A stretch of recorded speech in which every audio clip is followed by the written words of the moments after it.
This is Positively Farming Media. This month, we're talking a lot about seed starting, and we can't talk about starting seeds without talking about heat and light. Seeds sprout more quickly and efficiently when they've got the correct soil temperatures. And the easiest way to do this is with a seedling heat mat. It's not a requirement, though, so we'll also talk about some ways that you can up the ante on the soil temperatures during seed starting without a heat mat. Once those seeds do sprout and you're nurturing those little seedlings, the correct light can make all the difference. And usually even the sunniest window in your house just isn't going to cut it. That means we need to do a little investing in some lights to help our seedlings along. Today on Just Grow Something, we'll explore soil heating options and various types of grow lights, including the most economical and even tabletop solutions. Let's dig in.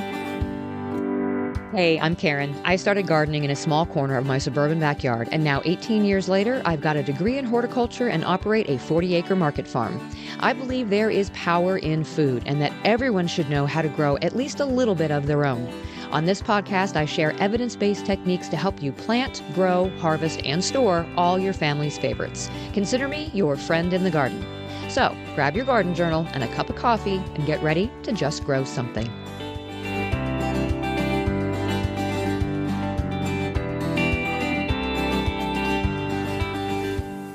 I am super happy to announce that the merch shop over on justgrowsomethingpodcast.com has finally reopened. If you're looking for a great way to support the show while also sporting some cool garden-related clothing, mugs, and more, that's the place to do it. I'm adding more designs every few weeks, and I just know there is something over there that will fit right into your gardening personality. Head to justgrowsomethingpodcast.com/shop to check out all the options and support the podcast with specially designed merch from the show. justgrowsomethingpodcast.com/shop. I am going to make this a fairly quick episode because if you can't hear it, I am in the throes of a major head cold and I can't breathe. So my throat is also giving me problems. So we are going to run through this fairly quickly. Don't forget to answer the February question of the month. What is your most successful crop and why? This could be a specific variety of something that outproduces all the others, the plant that you love the most, or the crop that grows fantastically well for you without fail every single year. Whatever you consider your most successful crop in whatever way you consider it successful. Nobody has given me their answer yet, and we've only got a week or so left. So send me an email, post it in the Facebook group, or send me a DM on Facebook, Instagram, or TikTok. You have until February 29th to get me your answer. When I first started with indoor seed starting, I put my seed trays in a sunny window in our master bedroom where I thought they'd get the most warmth and the best light. The germination time was definitely much longer than what was typical according to the seed packets. And then I had the nightmare of trying to rotate my seedlings daily as they leaned toward the light coming in from the window, and they still got super long and leggy. What did survive to go out into the garden just didn't do very well, and I knew I had to figure out a better way to start my seeds. The next year, I invested in a seedling heat mat, spending about $40 for one that would fit 4 full trays of seeds. It was a big investment back then for us, but I still use that same heat mat over 15 years later, so it was well worth it. I have 4 more smaller mats now, too. They're just that effective. The other thing I did was hang lights underneath the shelves of a metal shelving unit so I could get my seedlings closer to the light. We'll talk about the lights shortly, but let's dig into the seed mats first. The ideal soil temperatures for most vegetable seeds to sprout ranges from 60 degrees Fahrenheit up to as high as 95 degrees Fahrenheit, a range of 15.5 to 35 Celsius. For all but the most temperamental of seeds, 70 Fahrenheit or 21 Celsius seems to be the happy mid-range where most seeds will germinate readily. Okra and squash are the exception to this, preferring temperatures of around 85 Fahrenheit or 29.4 Celsius. This doesn't mean these seeds won't germinate at other than ideal temperature, but germination is much more efficient under closer to ideal conditions. Not only do heat mats provide initial warmth to the growing medium, allowing the seeds to sprout faster than at room temperature, but heat mats also allow us to maintain a consistent soil temperature. This helps us get more uniform germination across all our seedlings, which leads to more consistent seedling growth. This also means the seedling is expending less of its energy pushing out of its seed coat and through the soil, and can save that energy for its first few days of growth once germinated. Warm soil temperatures provided by a heat mat also promote more vigorous root development in seedlings because the warmth encourages those roots to proliferate the surrounding starting medium more efficiently. Well-developed root systems in the early stages ultimately leads to stronger and more resilient plants once they're transplanted into the garden. So one other benefit to using a heat mat for seed starting is it helps prevent damping off. Damping off is a very common fungal disease that affects seedlings. Damping off is often triggered by cool and damp conditions, and you'll see the stem of the seedling where it meets the soil just collapse in and pinch off, which results in the death of the young seedling. They just sort of topple over like their little legs have been chopped off. Using a heat mat can prevent damping off by creating an environment that is less conducive to that fungal growth. Now, of course, we don't want to keep our seedlings on the heat mat for too long after they've sprouted, or it can become too warm at the root zone. So after the seedlings have emerged, the ambient air temperature in their growing environment actually becomes more critical than the soil temperature. And the seedlings should be removed from the heat mat relatively quickly, typically within a few days to a week. They should all be germinating at around the same rate. So by the time about 75% of them have popped up out of the soil, it's time to move them off the mat. This is best done gradually if you can, to avoid shock and allow some heat retention to help the remaining seeds sprout. You can either gradually reduce the temperature setting on the heat mat over the course of a couple of days, or just move the seedlings to a slightly cooler location nearby. Moving the seedlings off the heat mat usually cools the soil pretty quickly though, so I like to turn down the thermostat. But sometimes I need that mat right away to start another set of seeds, and I have no choice but to move it immediately. Now, there are a couple of tricks that you can use if you don't want to invest in a heat mat. The one I've used before is once you've got your seeds planted, you're going to need to water in the seeds, or you'll need to moisten that seed started medium before you start planting. To do that, use water that is heated to about 100 degrees Fahrenheit for that initial watering, and then immediately cover the seed tray with plastic wrap or a tray lid to trap in that heat. This initial burst of heat will help speed up the germination. And then keeping your seed tray in an area with ambient air temperatures of around 70 Fahrenheit or above will also help this process. Another option is to put the seedling trays somewhere where it's just naturally warmer in your house. If you've got a refrigerator that stays warm up top, put them up there. If you have a sunroom that gets really warm during the day, put them in there. Now, if that area cools down at night, cover the seedlings in the evening to trap that heat in once the sun starts to go down to help maintain that warmer soil temperature. I've seen people use heating pads like what we use for like our own aches and pains, but I would caution against this. Number one, you have no way to know just how hot that thing gets, and it may be too warm for seed starting. And number two, most of those have automatic shutoffs, which means you'll have to keep coming back to turn it back on again. And also, if your seedlings are leaking water from the bottom, it could be a fire hazard. Seedling heat mats are water resistant, and they're meant to be used with seedlings, where your heat mat for your back, it might be questionable. So safety first, please. For over 3 years, we have seen pandemic-driven cost increases from seed suppliers due to seed shortages, crazy freight costs, and high inflation. But finally, things are normalizing, and True Leaf Market has just been able to lower their prices across the board. Hundreds of varieties are now priced 10 to 15% lower than they were last year, while other varieties are 30 to 50% lower. I just got my most recent order of Champion radishes, Danvers carrots, and Georgia Southern collards.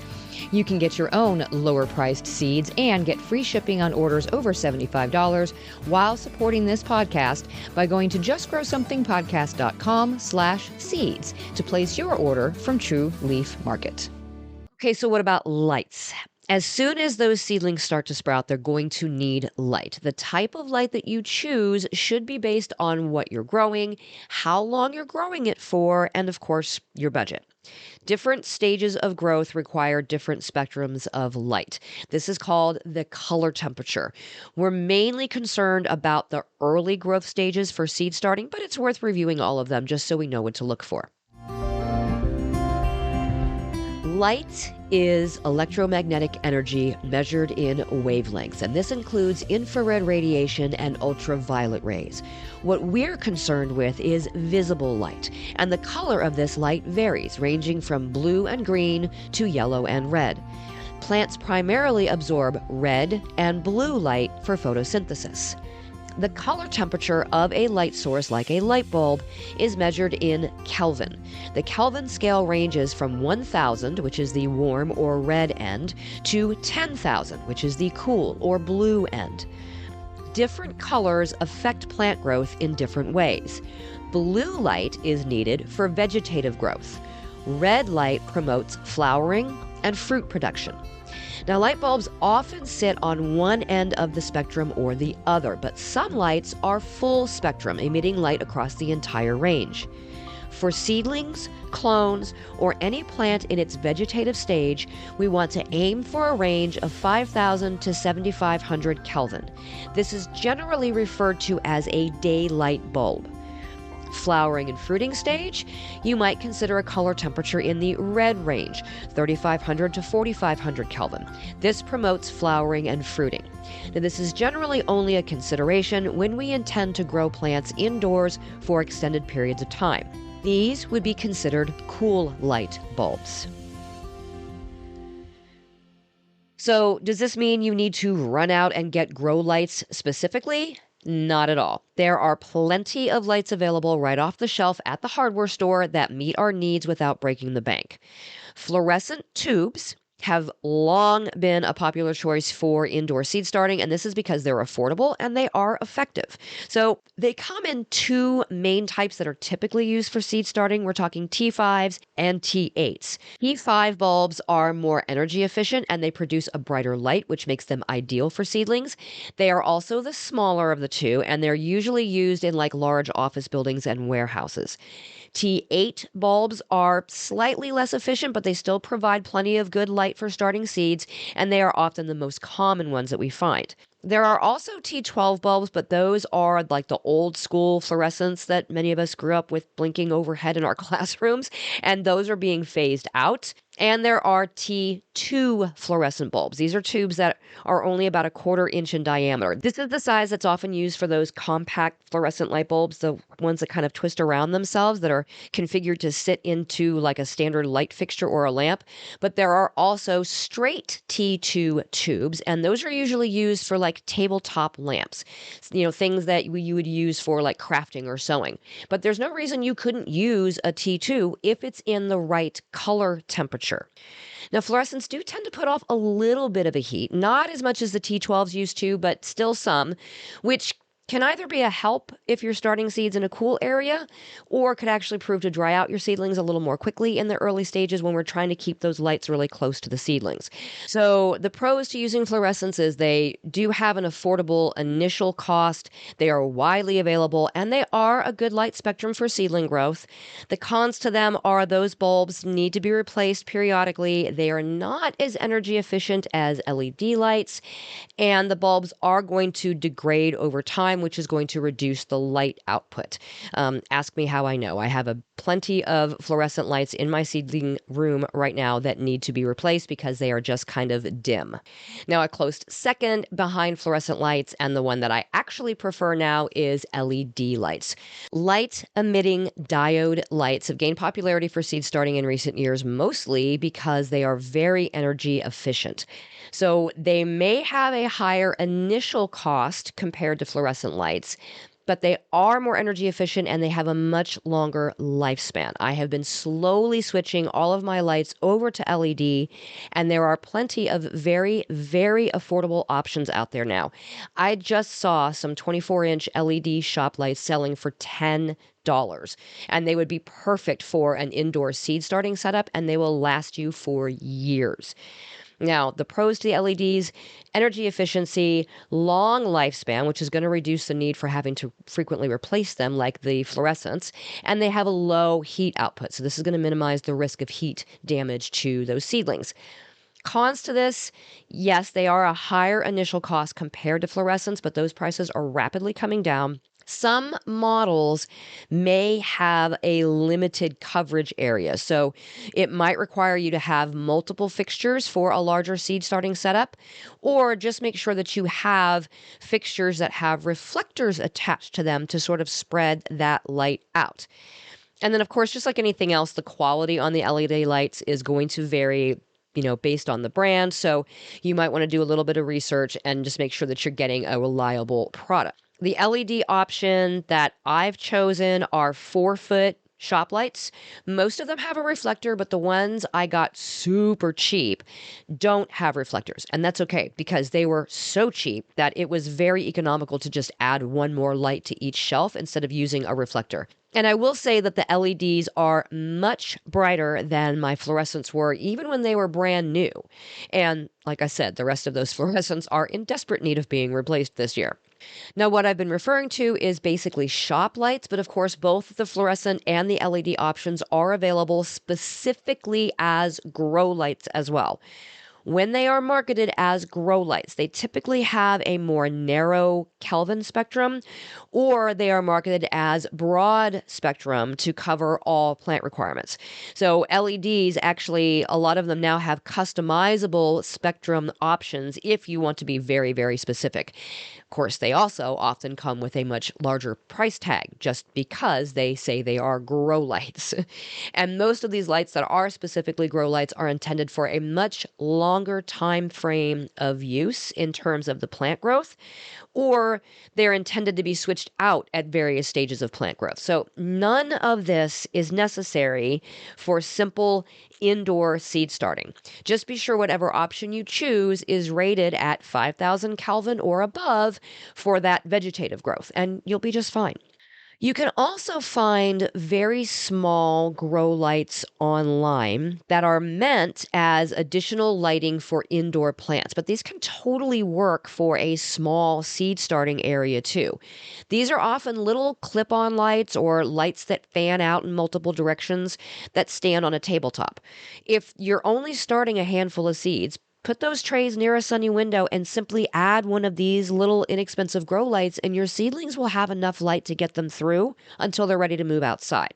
Now, there are also ready-made systems for starting your seedlings indoors that have the lights built in and generally have some sort of adjustable shelf to be able to raise and lower the plants, or a pulley system to raise and lower the lights. There are single and multi-tier systems designed to sit on a table.